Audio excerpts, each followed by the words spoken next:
Good morning. It's Monday, January 27th. I'm Karen Hamstra, and welcome to Title Talk. Have a few new books to show you today. After missing last week, we have some new mysteries. The first one is by Cora Harrison, and it is called Winter of Despair. And this is kind of a cool idea. Her main characters are an Inspector Field, and he works with his friends Charles Dickens and Wilkie Collins. And it is November 1855, and this Inspector Field guy has been called to examine a body in an attic studio that has its throat cut. And around the body lie the lacerated fragments of a painting on canvas called A Winter of Despair. So he calls in his two friends, Dickens and Collins, and Wilkie Collins realizes that he knows the victim when he gets there. And so we go about solving who killed who. Winter of Despair by Cora Harrison. So that's a combo historical and mystery novel, as is this new book by Tasha Alexander called In the Shadow of Vesuvius.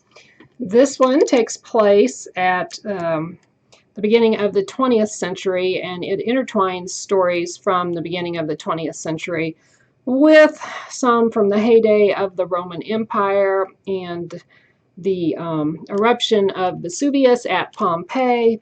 Lady Emily and her husband go to Pompeii, where they discover a body hidden in plain sight among the ruins there. And with this discovery, Emily sets in motion a deadly chain of events that ties her future to the fate of a woman whose story was lost for nearly 2,000 years. So that sounds kind of neat too. Actually, I think I would like to read every book in this stack today, but time limits me, so I don't know what's going to happen here. But anyway, this is In the Shadow of Vesuvius by Tasha Alexander.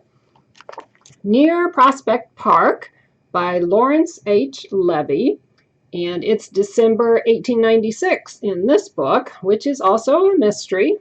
Let's call them history mysteries. This is a history mystery, and after marrying a muckraking reporter, Detective Mary Handley shifts her focus from being a detective to raising her new baby daughter. But everything changes when her husband is found dead, and she knows she has to find his murderer. And so that's the story in this book. And then we have one called The Hollows by Jess Montgomery, and it is Jess Montgomery is the author of the novel The Widows, and author Lee Martin said Montgomery is a masterful storyteller. Other people who liked her books are Hallie Ephron, Wiley Cash, and Julia Keller. I really like Julia Keller's books, so that tells me I might like this book since Julia Keller likes this book. That's one way to determine if you might like a new book. This takes place in Ohio in 1926, and for many years, the railroad track in Moonvale Tunnel has been used as a shortcut through the Appalachian Mountains. But when an elderly woman is killed walking along the tracks, the brakeman tells tales of seeing a ghostly female figure dressed all in white. And the newly elected sheriff, Lily Ross, is determined to dispel the myths from the facts of this case. And so she calls in her friends, Marvina Whitcomb and Hildy Cooper, and they follow the woman's trail to the Hollows, which is the name of the book, and that is a notorious asylum, and they begin to expose dark secrets long hidden by time and mountains. And then we have Kingdom Tide, a novel by Ry Curtis, and he is a young man who is originally from Amarillo, Texas, and now lives in Queens, New York. And let's see. Oh, yes, this is the story of two women. One is the sole survivor of an airplane crash. This crash occurred in Montana's rugged Bitterroot Mountain Range. And the sole survivor is 72-year-old Cloris Waldrop. And her rescuer is a much younger National Park ranger Deborah Lewis, who is struggling with addiction and a recent divorce, but she is galvanized by her mission to find and rescue Clovis. Clovis is wandering around in the forest, and days stretch into weeks, and Cloris is surviving however she can, but Ranger Lewis stays true to the end. It says it's dramatic and morally complex.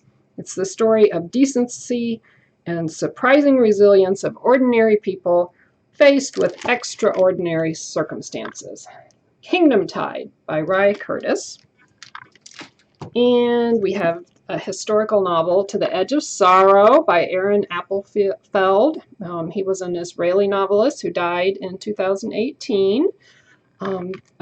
His primary body of work is Holocaust literature, and this is the story of a group of resistance fighters who hide in the Ukrainian forest and just their struggles trying to evade the Germans. So if you want to read what might be the last book by this classic novelist, please come down and check out To the Edge of Sorrow. And our last book is called Light Changes Everything. It is by Nancy Turner, who has had great success writing historical fiction. This book is highly recommended by Lisa Wingate. Many of you, no doubt, read her very popular, huge mega hit novel, Before We Were Yours. Karen Harper and Sandra McCoy recommend it, as do Kristen Harmel and Sandra Dallas. I just read the newest Sandra Dallas book, Westering Women, which was a great book, and she likes this book, Light Changes Everything. This is in the summer of 1907 down in the Arizona Territory, and one Mary Pearl Prine and her sister Esther live with their aunt, Sarah Elliott, and they take their mind off the heat in the summer by reading all the Jane Austen books in their aunt's bookcase. And in walks an old-fashioned, old-money suitor named Aubrey Hanna, and he's there to whisk 17-year-old Mary Pearl off her feet with a forbidden kiss and a hasty engagement. So as autumn approaches, Mary Pearl has been accepted into the Northeastern Girls School, Wheaton College, and that counters there's a fuss there with her quick marriage preparations that are also going on.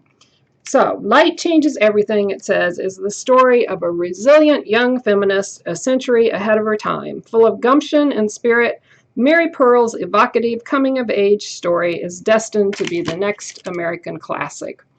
So, I think this sounds like a really good book, too. Light Changes Everything by Nancy Turner. And I'll see you next week when it will be February. I don't know about you, but I'm always happy to kiss January goodbye each year. So, look forward to seeing you in February.